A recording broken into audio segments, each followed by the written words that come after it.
Mubarak. Okay. And he comes from? Portland, Oregon, out of Chicago. Okay. Maybe you could tell network, Poor People Revolutionary Radio listeners and watchers how you did this magic up in Portland. It's called... This one or this last one? Yeah, the first iteration in terms of pulling it together. The first iteration was Dignity Village. It was it was founded by 5 of us. We was houseless people, and how we know how the city separated city, gender, spirituality. Was a white, blonde roster with hair, dreadlocks down to his feet. I was the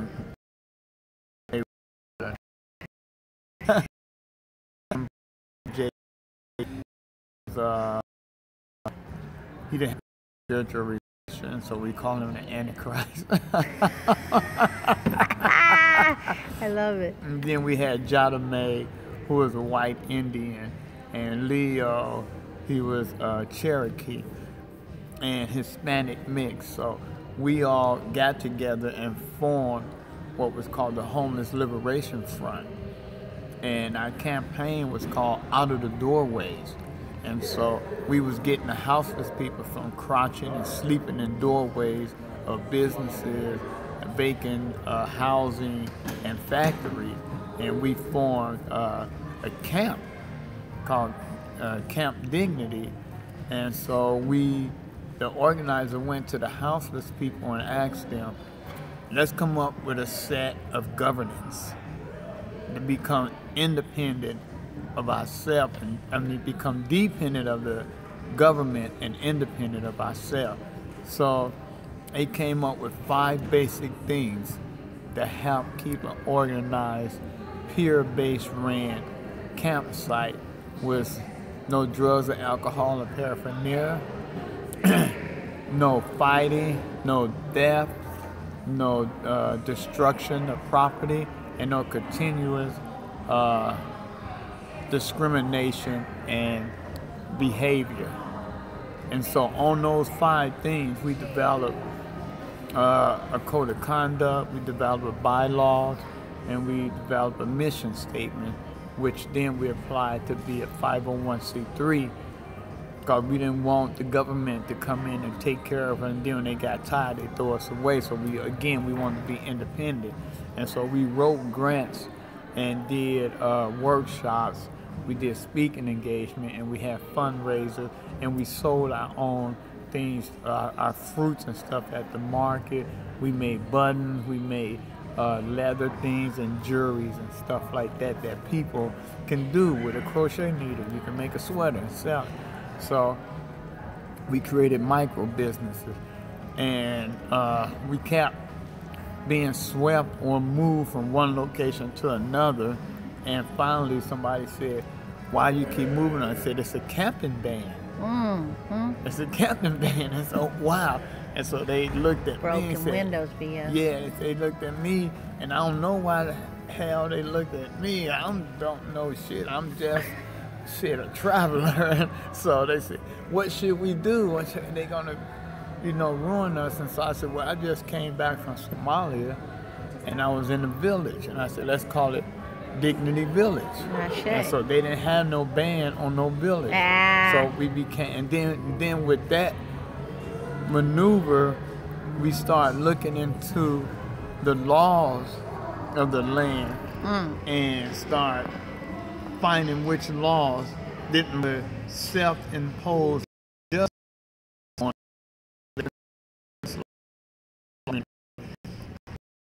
people was paying us attention. So at one time we had 250 people in tents, in circles, the bigger tents on the out, the block from the wind, environmental rain, and people guests coming in the smaller tents.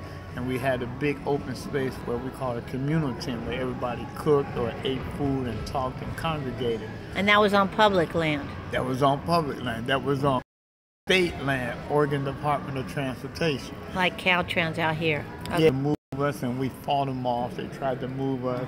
Who tried to move you? Oregon Department of Transportation. And how'd you fight them? Well, we fought them by we wouldn't move. Hey, you go somewhere, we don't have no place. Move along to where was our cry.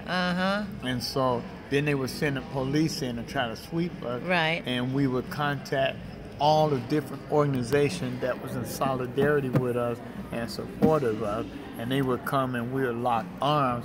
And so it became like a big hassle. And at that time, Mayor Katz, Vera Katz, wanted to meet with us. And so they met with us, and wow, to my surprise, they were surprised on how smart we were. And I said, wow. Yeah. And so Anyway. in the houseless community, you got everybody. I was houseless. I was an aerospace technician. I just went through a bad divorce and got depressed and was doing drugs and selling drugs and got caught up. Right. Okay, but I'm still got my degrees. I'm still something. Right. And I often tell people, you know, like the streets didn't fall on the houseless people. The houseless people fell on the streets. And when they came on the streets, they brought all their baggage with them, whether it was good or not, whether they was educated or uneducated, you know, whether they was prejudiced or not. So we had to retrain them to get that prejudice out and say, you know, you're white, you're black, you're Christian, you're Muslim, you're tall, you're short, you're educated, uneducated, and say, look at you, where are you, and who you there with? Everybody. So everybody eyesight saying we all the same. And that way we grab solidarity. We grab confidence.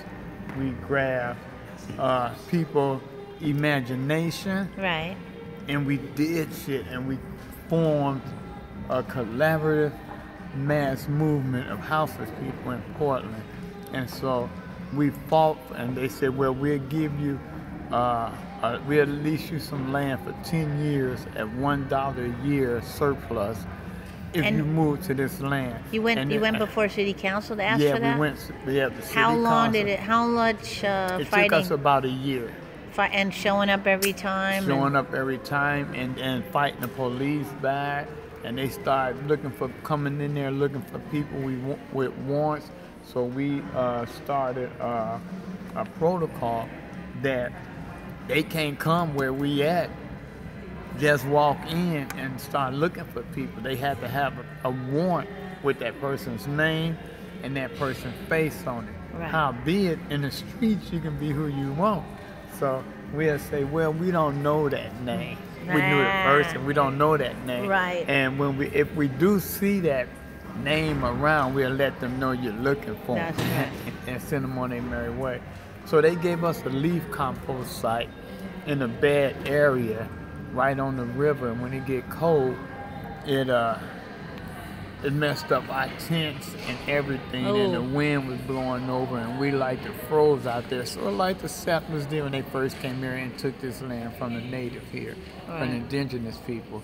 So one of the guys built a structure over his tent.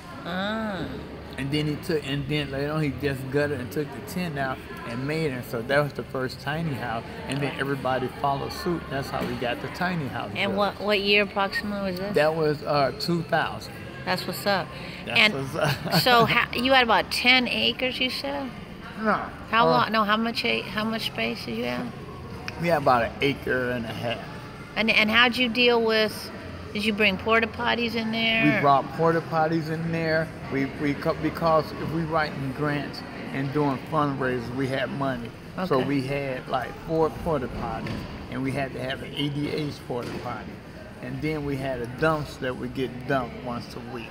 And then we'd go through the neighborhood and police it, stop people from selling drugs, stop the prostitutes, blame it on the houseless community. So we did that in a 2-block radius, and the neighborhoods noticed how the crime rate went down, how the property value started going up, how the trash and stuff, and so we got together. And did you? I remember I had heard, because we've been, comrades for a minute, but I remember I heard that you guys were dealing with the issue of how to handle families mixed with adults. Was there an issue about that, or you kind of figured something out? It was an issue about that, about CPS that. And all that. Yeah, we went. We know, we deal with the same. Yeah. We went to the city, and we defeated them on everything, but anybody under 17 couldn't be there because, again, people bring their junk in the street. And you got all kinds of people that living inside doors and I stuff. feel you, and they ain't never get noticed. We already know. They got perpetrators everywhere. So to protect the children, they said nobody under that age. And so what we've been dealing with now in my 4th tiny house village I did in Portland, we did, not me, I can't do it without nobody, is emancipated youth. That's the big one that's going to get you. The emancipated youth. Study that. 18 to 21. Is that what you mean? No. 16 to 21. Yeah, you can be an emancipated youth at 16. That's right. Yeah. And that's another code for runaway, too. Right, that's right. And since they under the legal age, should we let them in as an adult, which they do become an adult, or do we look at their age? So, why the bad guy let them in? Oh, shoot. How'd that go? It went well because they can't do nothing about it. They don't come look at our register. They don't come look at the people that's sleeping in there. It's up to us to govern ourselves. And if they do send infiltrators in there to say we let somebody underage, how they gonna know? Yeah. I mean, look at me. I'm 61. I look 21. That's not a day over. That's right. So how can you judge a person by the way they look? However, when caseworkers and stuff start coming by, because we had a spot that caseworkers do on site, because it's easy for them to come there and meet people in their environment than for those people to come in that snobby, persnickety environment that I'm better than you because I got a PhD, so you got to look up to me. Right. And I'm going to control your life by telling you what I think is good for you or not. So we changed it around. We told them what we wanted to do. And they worked for us, and they had to find us that avenue or that venue to take us there. And so I know you said you do a team for the build-outs, kind of like a Revolutionary Habitat for Humanity model. You get the young folks, like college students and stuff? Yeah, college students come and build tiny houses. People from Habitat come, and they all want to pitch in. Even high school students pitched in and built. So now we're teaching ourselves and building our own. And people feel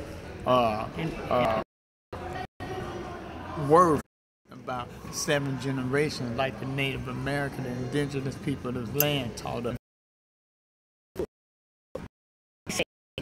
So is that what